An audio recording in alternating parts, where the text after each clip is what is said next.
Now we'll talk about the nuclear force.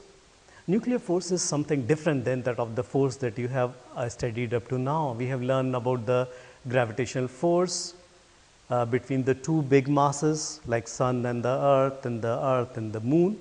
We have also learned electrostatic force, the Coulomb force, which is between the two charges. Now it's about the nuclear force, which is completely different than any of these two forces. The first thing, when we talk about the how different it is there in the magnitude, electrostatic force is a stronger, far stronger than the gravitational force. It is 10 to the power 36 times. But nuclear force is further stronger, 10 to the power 38 times is of the gravitational force, right? So nuclear force is very strong force. Now how we say the nuclear force is a very strong force?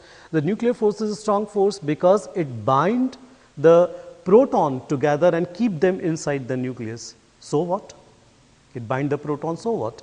It binds the proton because the proton has got the positive charge and they must repel. So the Coulomb force will not be able to do so because the repulsive force between them will be so strong to push them apart, but nuclear force is the one which binds them in spite of the positive charge on the proton. And what another property of the nuclear force is that it is charge independent because it binds the proton, not only the proton, but it also binds the neutron and neutron proton too. It binds the proton, it binds the neutron, it binds the neutron, which don't have any charge. Second thing about the nuclear force is that nuclear force is a very short range force.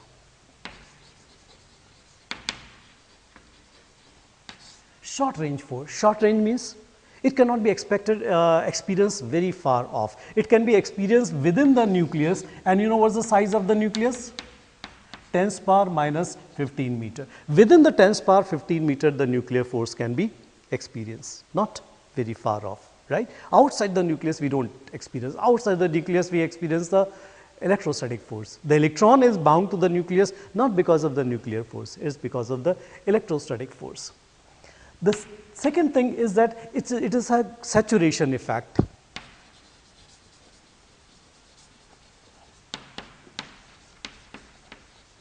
What is saturation effect? Nuclear force is satisfied. It is act only within those nucleus which are in the neighborhood.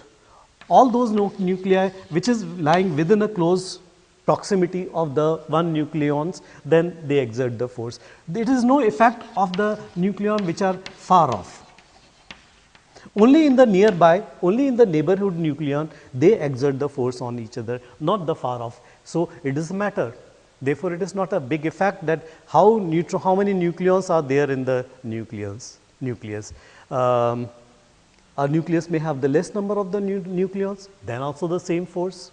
A nucleus can have the large number of the neutron and the proton, then also it got the same force because it is saturation force. It gets satisfied only once by interacting with the neighboring nucleons, right? So it is a short range and saturation effect this shows. It is charge independent, not depending upon the charge. Here, if you draw the potential energy curve between the two nucleons, which are separated by some distance r, then the curve look like this. It decreases with the increase of r, the potential energy decreases, become minimum, negative, become minimum at certain distance r naught, and then increases to 0 again. From the negative, it increases and becomes 0 again when they are far off. This curve can help you to explain some of the property of the nuclear force. How the potential energy curve will be able to explain properties of the nuclear force, because we know that force can be given as a negative of the potential gradient. du upon dr means negative of the change in potential. From say A to B, where the potential energy is decreasing, the slope is negative, force will be positive. So A to B to C, the force will be positive, means there will be, if nuclear come less than the distance r naught, they will be repelled. At r naught the slope is 0. Slope is 0 means force is 0. At r naught slope is 0 means force is 0. At r naught the nucleons will be stable. This is the stable distance. They will be neither repelling nor attracting. They will be in the stable position. If they are moved away, then slope become positive. Here in this side slope is positive, force is negative. Negative force means attraction. So nucleons will be again attracting toward the r naught. They will be brought back to the r naught. So it is some sort of the potential valve which form. Some object is there. If you try to go this side, it will come back. If you try to go this side, it will come back. It will fall back to the mean position. That's the nature of the nuclear force. Can be explained by using the potential versus R curve for two nucleons. Now let's talk about the mass defect. Mass defect that we call delta M. As the name implies, the mass defect means difference of the masses. Now difference of which masses? Generally what happens when the nucleon combine, suppose neutron and the proton together, they join large number of the neutron and the large number of the proton when they join. So whenever the nucleons combine to form a nucleus, some of the mass is lost. And this loss of the mass we call the mass defect. It is a difference in the mass of the independent nucleons to that of the nucleus. For example, suppose let's consider an element X, our nucleus X, whose atomic number is Z and mass number is A. Is made up of the Z protons and A minus Z times the neutron. When Z proton and A minus Z number of the neutron combine to form a nucleus, so say total mass of the independent nucleons will be Z times the mass of the proton plus A minus Z times the mass of the neutron. I have taken it different because neutron mass is slightly different than that of the mass of the proton. So we are writing them in a separate, because this time even the fraction of the mass matter for us, because we have to be very precisely able to calculate what's the difference in the mass. So if Z proton of each of mass MP combine with A minus Z number of the neutron to form a nucleus whose mass is say mx, then this mass mx which so form will not be equal to this. It will be slightly less. How much less will be there? This difference in the mass will be Z times the mp plus A minus Z times the mn. This is the mass of the independent nucleons minus the mass of the nucleus so formed. So mass defect is what? The mass of the independent nucleons to difference of the mass of the total mass of the nucleons which form the nucleus to that of the mass of the nucleus so formed. This we call the mass defect. Here we use one more term. Sometimes we use average mass defect.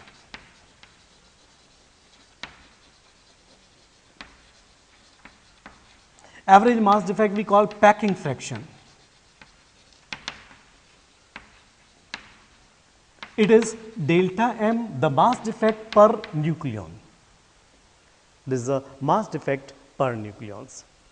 Now, another one important thing. What happens to this mass? Where this mass goes? This mass is converted into the energy by using the Einstein's mass energy relation.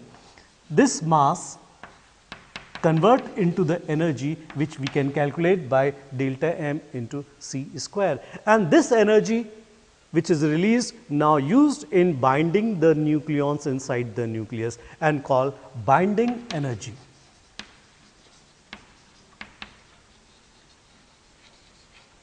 We sometime in the short form we write BE. So Binding energy is the energy which is required to bind the nucleons inside the nucleus. That's the binding energy. What's the source of the binding energy? The mass defect is the source of the binding energy. How the mass defect is the source of the binding energy? Because by Einstein's mass energy relation, we have learned that whatever the mass is lost, that mass convert into the energy, and that energy is the binding energy. We can also explain sometime the binding energy is the amount of the energy which is required to split a nucleus into a constituent nucleons, to break a nucleus into the constituent nucleons and put them apart so that again they do not combine, right. Remember, binding energy we can obtain by finding out the mass defect multiplied by the c square. You will multiply with the c square if mass defect is given in kg. But if mass defect is not given in kg, it is already given in AMU. So, you can also find out the binding energy as delta M into 931 MeV. Why 931 MeV?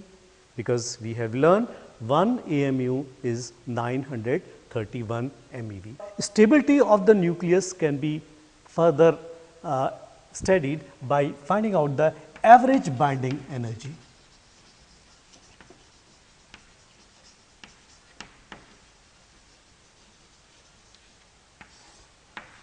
Binding energy per nucleons. It is the total binding energy that we have calculated divided by the mass number. We call average binding energy. Binding energy, we write a bar over it, is an average binding energy. More the average binding energy, the stable is a nucleus, right? More stable this nucleus. So, average binding energy is a measure of stability of the nucleus. Now, we have the binding energy curve. Average binding energy curve is a very, very important curve. It is a curve which shows the variation of atomic mass number A with the average binding energy. Here on the horizontal axis, we have taken the atomic mass number A. On the vertical axis, we have taken the binding energy in MeV.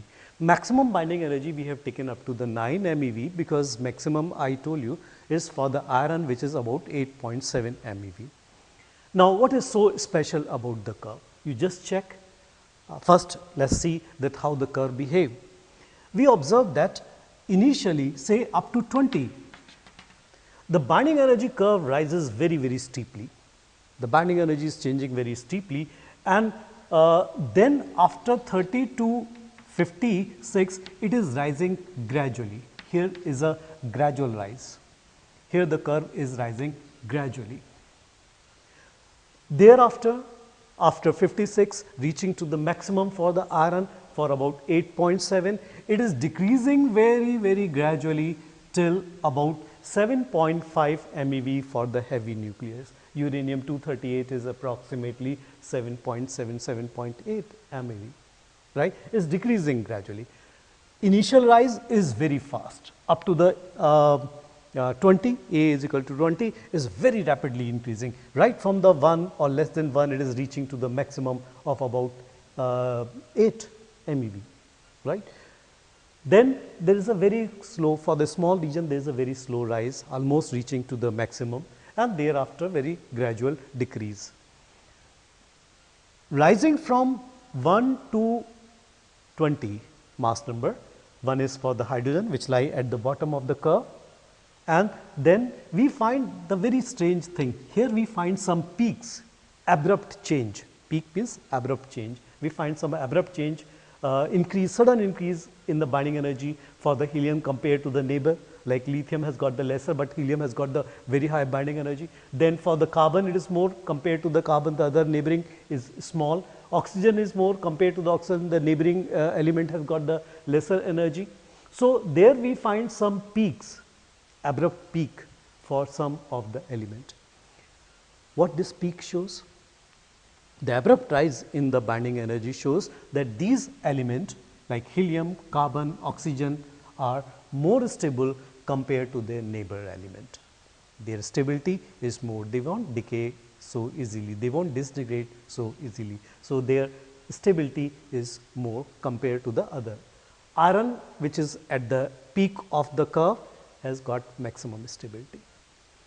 Then we find that about 30 to 170, the binding energy is not much changing, is almost a constant. Means even if the number of the nucleons or size of the nucleus has increased, but still there is not much change in the binding energy. Whatever change was there, that was only in the initial stage.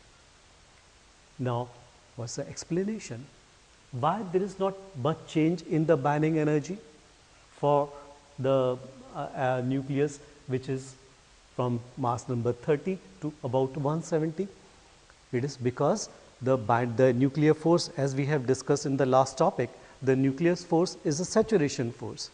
It can be satisfied within the by interacting with the other nucleons which are in the proximity, right? So whatever may be the size of the nucleus, whatever may be the number of the nucleon present in the nucleus, but nuclear force will be satisfied, will be saturated, saturation effect is there. So binding energy is also not changing much, right? So even in spite of the change in the nucleons, number of the nucleons present in the nucleus, binding energy is not changing. Then second thing, why the binding energy is decreasing? Binding energy, why it is decreasing for the heavy nucleus? Yes, there is an explanation for it. The binding energy is decreasing for the heavy nucleus because as the nucleus grow in size, means increase in the size, more the proton and the more the neutron added up in the nucleus. When the proton number is increased inside the nucleus, then what happens?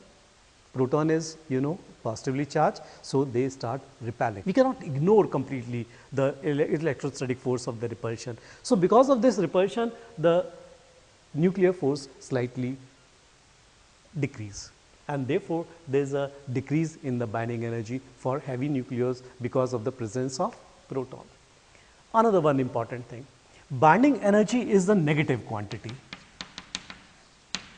and when the negative quantity increases, there is a release of energy.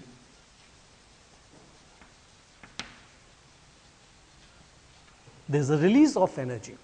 So increase in binding energy means release of energy. Remember this thing. Now what happens? The first we observe like uranium. When we split this uranium into the two nuclei of equal mass, like molybdenum, 100, or like this, equal masses. A heavy nucleus when split it into the lighter nucleus of the equal mass.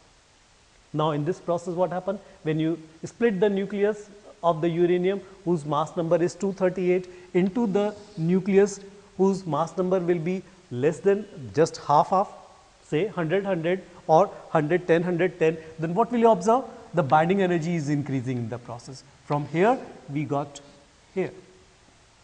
Binding energy has increased, maybe slight increase, but there is an increase. So splitting of the heavy nucleus is increasing the binding energy, means releasing the energy. In the process of the splitting, energy will be released. And the process of splitting of the heavy nucleus, what is called? It is called fission. So fission of the heavy nucleus release the energy. Fission of the heavy nucleus release the energy because in this process from the binding energy curve we observe average binding energy is increasing. Now let's take the second aspect. What about the fission of the lighter nucleus? If we break the carbon into the helium or oxygen into the carbon, what will observe? That in that process binding energy is decreasing. And decrease of the binding energy, when increase of binding energy means the release of energy, then decrease of binding energy means energy will be required. But contrary to it, you observe if hydrogen is combined into the helium, what happens? In this process, binding energy is drastically increased, almost 6 times as it has increased. When helium combined to form the carbon, then again there is a drastic change in the binding energy. When carbon combined to form the oxygen, there is a big change in the binding energy, big increase. It means that When lighter nuclei are combined, combine means we use a term for combination, like we use a term for splitting, fission. Similarly, we use a term for joining, fusion. When lighter nuclei are fused, in that process there is an increase in binding energy. It means the fusion of the lighter nuclei is a process in which energy will be released. So, for the lighter nucleus is a fusion which will support the release of the energy, which will result in the release of the energy, while for the heavy nuclei it is a fission which will result in increased release of energy. So, fission for heavy nucleus and fusion for lighter nucleus is associated with release of energy. That can be explained by using the binding energy.